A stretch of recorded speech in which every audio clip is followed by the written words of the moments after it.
अदु यारि मखै सिगी वीडियो सी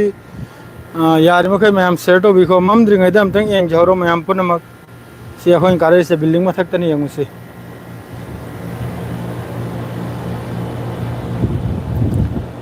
बिल्डिंग मथक्तनि यंगु उरे दना मैम सी सऊदी अरब के सी इंडस्ट्रियल एरिया दनी अखोइन लाइसे सी पुनमक सी सिदा अखोइ थबक अमा मथौ तादना हजिकी आइना मी खर लाकपगी खोटपगी हाइबदो अदुगी सिगी बिल्डिंग सिदने मोय खर ले याबे अखोइ पांगल मचा खर थबक सूरी अदु मखैदुगा लाइन अम तौ गायने सि लाकपनि ओंथोकना लापखर मफमनि सेंगु पूरा मखा से लोइने यंगु से सऊदी अरब के सेकंड इंडस्ट्रियल दम्माम हरदो सी लोइन इंडस्ट्रियल एरिया ने अब सिगी से लोइन सिलोइन इंडस्ट्रियल एरिया ने से यो मैम अचानक पोत हाइबदो चादरी ताउसिंग मा खादा मैम मा एखोइगी आलू एरोल गने आने तौरी आलू एरोल बगी लांग नरियाबा मदो एसी मखोइ मैदुगा फम मनरगा लाउनबदु नुंगाइत्रायना मैम सिदा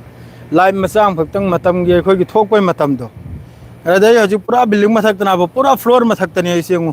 मैम हम से दिस एंतनाओ करियो पूरा एखोइगी रादार खिलबगुम खिल गरिसे हेमरन अदु मैम गा दुम थोलक लेगा दुम आई मैम द सिसु एंगहलबो ओइना लाइव सु मचांग फक्तंग तौजरम गायना मदु पाव लांग से लेते हेल्ब पाव सी करीमता लेते हजिक नॉर्थ कोरिया पूरा ईरान की फिफम दनी माइके दनी लेप खरिसे ईरान दे हेंजलक तारगदी याम साथीना खुदोंग चारो है ना मादरेदी हजिक राफा सिदा यामन कन्न वालेकुम अस्सलाम सईद खान राफा से हजि यामन कन्न फिलिस्तीनी मखैसी नाकलम द कनम तौरगने अखोइगी थैजलगने अखोइगी डिटेनेशन कैम्प हाइना कर अखोइगी लैत्राने अदुइ मोंग सेमगी फिफम हम तौरिया हजिकी कनम मनुंग सिदने राफा मनुंग सिदा अदु याम साथिन नुंगाइतबनी मादरेदी सिसफायर गिसु अदुम वारी सि सानरी मादु कम मतम करी ओरकदमनो करिमता खंगदे हजि फावबा अदुगा सीबसु मी 80 मी humfutra marfugi na ya yौख्रमनि ngasi सिग्रेजे फिलिस्तीनी में हम सिग्रेजे गाजा मनुंगदा याम साथीरम ना बंगसीगी अदु पाउ से अहेल बकरिमता मादरेदी हुती की तरफ तगी अमक्का हजिकी इलाइट हारिब मखोइगी बंदरगाह से फिलिस्तीनी गाजा फिलिस्तीनी इजराइल की बंदरगाह इलाइट हारिसे असी अमुक फावबा हुती की तरफ ते स्टेटमेंट अमुक हांगहल रोइसी ओपन तो हल रोइसी नि हारिसे अमुक ओपन हेल रोइ करगाइबदी अदुई मफमदुदा लान से हमेशा तौदन लैगिनि सिना भारिसे हमेशा अदुगी मफमदुदा स्ट्राइक तौदन लैनि सिना हारिसे लेप लोइसिनि अदुई मफमदुदा अदुना अदुगी बंदरगाह दु पूरा हांगहलबगी वा लैत्रे पूरा अदुगी दु पूरा अखोइगी बंद तौखरे बंद तौबाइदु फो हांगहल लोइसिना फा दोइसे अदुम खरगर चना चना अदुमे हंजगे सि केबल में आमग्राजे फुमगरि जेंगुसि सि मथक से लोने एसी दनी ताउसिं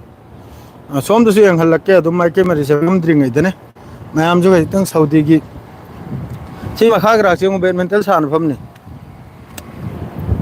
आई मखा है बैडमिंटन ग्राउंड मखा ना बा है अखोई बैडमिंटन एंजॉय तौफम नापतंग अखोई थबुकते हलकलेगा मैम नापतंग पोथाबे हाइबतार पोथाबगी नाब तो करोमदे जंगले न करोमदे कारे न आइजु खंगद्रे सेंगना हाइबदो मादो हजि कुमदे करोमदे कुमगनि खंगद्रे एतो सिरे फजबमनु तो सिलोइना सी लोइना अखोइगी कैनोमनिको इंडस्ट्रियल एरिया ना इंडस्ट्रियल सिदनी पूरा दमाम की सेकंड इंडस्ट्री कराइदो थोकना चाउखरबा हाइबदु सऊदी अरब की सिदगी कम से कम बहुत सिदगी पोचे पोथोक तुथोक लोइना सिदगी चलिमना अदर सिनबु गारी में हमसे लोइना सियंग सिलोइना एसी यावबा गारी गांगतनी अखोइ चानिंगाय थकनिंगाय मादरे वेजिटेबल अमा सागा दु पुनिंगाय गारी गांगतनाबा थोकना चाउखरबा एरिया नि सि मफम से ताउसिंग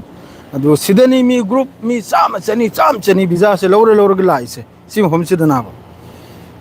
अदु सिदा बि इता ओमले याखोइ कसारगी अदुगा पावम खतंग फावना गायना वीजा तु जाय मरम सिर वाम खतंग गांगना दर फाइनल अमतंग ताथोक गायना अदुगी लाक्समनी समसमना अखोइ मी हुमरी तौरगनाब लाइसे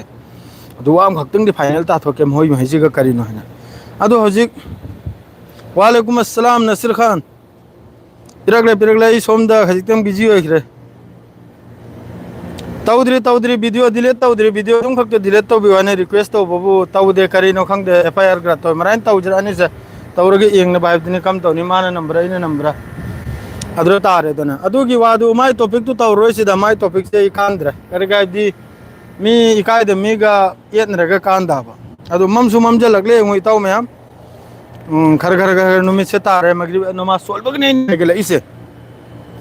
नमा सोलब लोइबगना बाइना हाइगले इसे मादु हाइगलकुदा ममली ममली तारे ngasi ji khajik driver ki thabak madre di ama ki thabak adu makhai du haina ga na thi na ge kho na ga na lai ni khangi bra na mohoi mai si ga maktam pau du phaudok phaujin tau ge kare di makhoi makhai si de gi na ba visa tu jam ma thoi se makhoi makhai si ga wa ma final tau thoke adu ga Bombay rom da su contact tau nari ai khoi gi agent makhai ga adu ga wa ma final tau ra ga mayam gi ai khoi na kan lai ringai si da mi ama to su ama ngam jaba ama to su chang hau ra di mayam gi kanam ni do mayam gi kanam adu gum duma खल्लेगा इसान सियेंगु आई की दुरे सियोन लाख पार से kilometre हम पुत्रा मरफू ना बा से इसान line इसा की खर्चो दा इसा की थाव दा इसा की कनम दा सिलोइन लाइन अदरे होजिक मयाम मै खोई मी मंगा तरा ना मखाय दा मी मंगा तरा ही खर्चो तौर ई होजिक 7 किलो नि लौर ई मादरे दी आलू लौर ई मादरे खामेल लौर ई अमा लौर ई सि मयाम सि नापतंग हराव बोइने चारे खोलेगा अदुगा साइ वासे एखोई होजिक की वासे से इन थमगदर ना मखोइदा सुम सुम तौदना मियोय खर लाकारी मादु बिजा तुजा वायुं साब लेब तारगदी थोखि बचत खि तारगदी नखोय पावम तंग पिबि वायना अदुइ वादुमा फजन पिज बिधक तौरगा अहामबगी मयाम खंगिदनि तो अहामबगी हजितंग पिज बिधक सिजु तौ मथौता हेदु अदुमा तौरगा मखोय मखैद वादुम लंग थरमगे सुम तौदना बिजा तुजा दु जसागी थोगलासु अमक्तंग खंगल बिउ अदुगा पैसा जो भी हो अइनो पुथोकपोरसु अहामबगी सिदबु फंगदी इसानोरसु अहामबगी पे तौरेगने इसानोरसु हारिन इसाई पॉकेटरसु अहामबै पीरगा अदुई मतुंगदा मयाम नहोय महै लाखपै मतुंगदे सामी ओरसुनो कसारगि ओइगरा मणिपुरगि ओइगरा लाखपै मतुंगदा दुम तलबते खर खर खर खर ओरसु पिजल बे आदु आइगे असंग ममलदु वारिम ने हारिबा अदु अहामबै सिदे चंगलकपै सिदा हर होम तौदना अमा अनि खक्तो ओरसु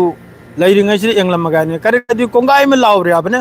वीजा वीजा वीजा वीजा अदु याखोइसु चहि 39 कुल सुरकले अदु याखोइसु मरी मतंग मयाम लाखरे सऊदी अरब सिदा तारे तारे आई ना को मैसेज हम तंग पाखिरोय गे ना खक्तंग सेकेंड खक्तंग ना बि खो मैम देखोय कि सुमी मैम ला खराब बाइगना माद्रे दि अमा ममा दु याखोय नाम फौ बिजा पी खि दाब सेंग नाइब दा अखोय न बस सीआई के दिल्ली बॉम्बे थकलो अदु के इंटरव्यू होमे गे लावने लोइना दुम ला करिम तो मैम न बिजा बिजा शहर में लाइनम तौदने एंगे यारगदि चंगल हौसे अदु खक्तन मदु कोंगाय मा हुजिक लावरि बिजा बिजा ने यूट्यूब को सोशल मीडिया अमा अदु आइना खल्लिसिनबु याखोय दि नहोय मैदु फोंग ना हाइदोइसिनि लाउबगी महुत्ता पुरकलेगा अमक्तंग एंगहल्लम गायने खलबम यावरे अखोय अनिहुम नाबो हजि तानरिसे अमक तोरसु मियम तोरसु पुजलकलेगा फोटो काबलगे अखोयने सि पुरामनि येंगायना अदुगी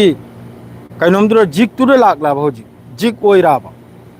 करगदि पुरकपदे जिक ओइराबा मी मखै जसाखम तो अमक्तंग दि पुरकलम गायबगी जिक से असिम नाइ खराब एमडी नसीम खान ताब्रो यामना नुंगाइबा लम्माल इस याम साथी नुंगाई खरम निसी मफम से ताव याम साथी ने नुंगाई खरब मम घराव जिक्ते को मम जल अपनी ना मम खबे मतुंग दसु मोबाइल से ताखिदना कीरिमनी एगो मम खबे मतुंग दसु याम साथी ने फजा खरम निसी मखानी आहिरे ए गारी ने एगो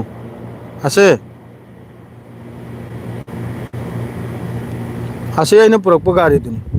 खंगी ब्राने हसे ए गारी नि सरे कहा लेनी सिलो ने लोय न हो जे मुसे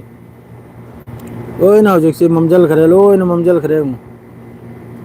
मेरा हाईवे न आद चेली भाई आद चेली आद मई परेंग माल बा है हाईवे नि कोई जंगल इस मनुंग नि पूरा से लाख से कंपनी ना है हैगरा लोय न कंपनी ना सिलो नि इंडस्ट्रियल एरिया है दु थोंग न चाव खरबा दमाम गे लोम तेन चाव सेकंड इंडस्ट्री हारिम फर्स्ट इंडस्ट्री दुनो बखर पि याबने सिने बो सेकंड हाडुनि सि याम साथिन चाव खरमनि तो ममसु ममजल लगले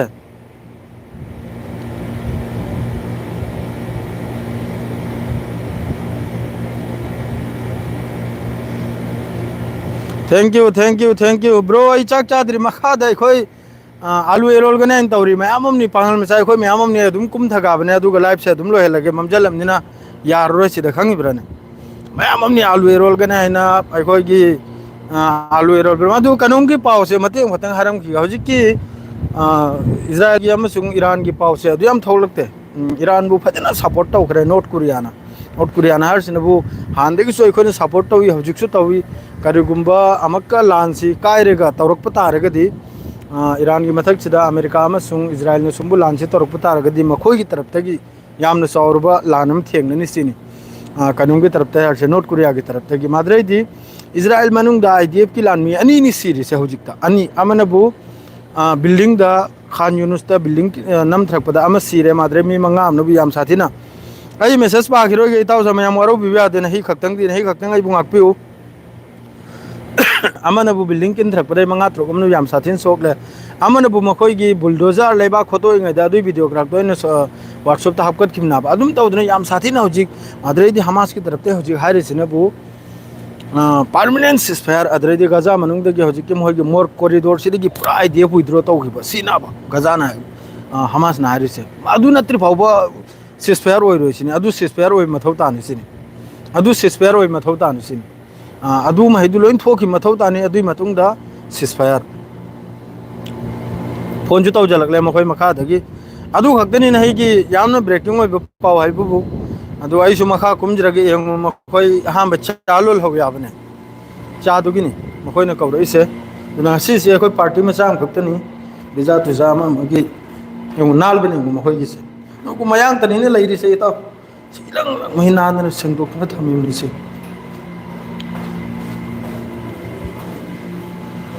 अन पूरा कहले याम अथकता सादलो रे मार पोसे सासुलो ले न मखोइ मरे हाय नहीं आ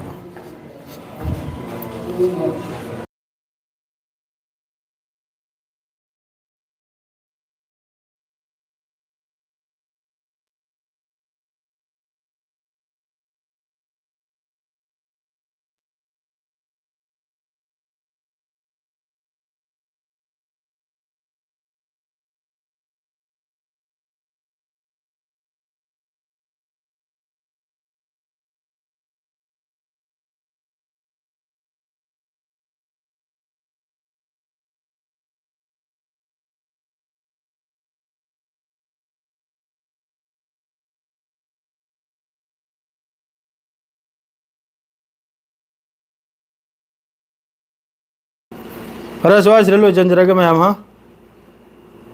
कखरम मोय मैजिक वांग